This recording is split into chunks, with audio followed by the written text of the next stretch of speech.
வணக்கம் நண்பர்களே. நம்மளுடைய கார் கீயை எப்படி ஃப்ளிப் கீயாக மாற்றுறது அப்படிங்கிறத இந்த வீடியோவில் பார்க்க போகிறோம். ஒருவேளை நம்ம யூஸ் பண்ணக்கூடிய கார் பழைய காராக இருந்ததுன்னா நார்மல் கீ தான் நம்மக்கிட்ட இருக்கும். இந்த மாதிரி ரைட் சைடில் நீங்கள் பார்க்குற மாதிரி ஃப்ளிப் கீ இருக்காது. ஏன்னா இப்போ புதுசாக வரக்கூடிய கார்களில் தான் இந்த மாதிரி ஒரு ரிமோட்டோட கீ இருக்குது.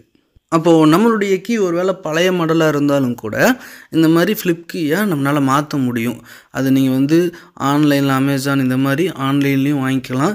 இல்லை அப்படின்னா நீங்கள் உங்கள் பக்கத்தில் இருக்கிற ஒரு டூப்ளிகேட் கீ போடக்கூடிய இடத்துல போனாலும் இந்த மாதிரி வச்சுருப்பாங்க. நீங்கள் அது ஈஸியாக நீங்கள் மாற்றிக்க முடியும். எப்படி அது பண்ணுறாங்க அப்படிங்கிறத நான் காமிக்கிறேன். இதுதான் அந்த மிஷின். என்னென்னா நம்ம டூப்ளிகேட் கீ பண்ணக்கூடிய மிஷின். லெஃப்ட் சைடில் பாருங்கள், நம்மளுடைய பழைய சாவி லெஃப்ட் சைடில் இருக்குது, புது கீ ரைட் சைடு இருக்குது. நீங்கள் இங்கே மேலே பார்க்குறீங்களா, இதன் மூலமாக அந்த பழைய கீயினுடைய ஷேப்பை அப்படியே நம்ம புது கீக்கு கொண்டு வர முடியும்.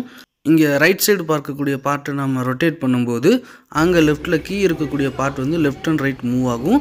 நடுவில் ஒரு பிளேடு இருக்கும், மோட்டரோட கனெக்ட் பண்ணி நம்ம ஆன் பண்ணும்போது ஈஸியாக நம்மளால் கட் பண்ணிக்க முடியும்.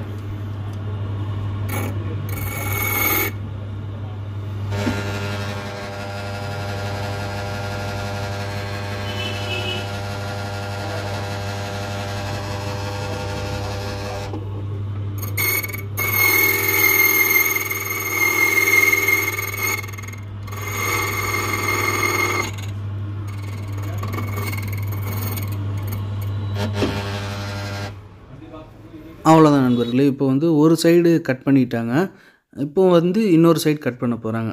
நீங்கள் வீடியோவில் பார்த்தப்பவே உங்களுக்கு தெரிஞ்சிருக்கும். ஜஸ்ட் ஒரு 20 செகண்ட் 30 செகண்ட் அவ்வளோதான் ஆச்சு அந்த ஒரு சைடு அந்த டீத் கொண்டு வரதுக்கு. அதே மாதிரி இன்னொரு சைடும் கரெக்டாக ஃபிக்ஸ் பண்ணுறாங்க.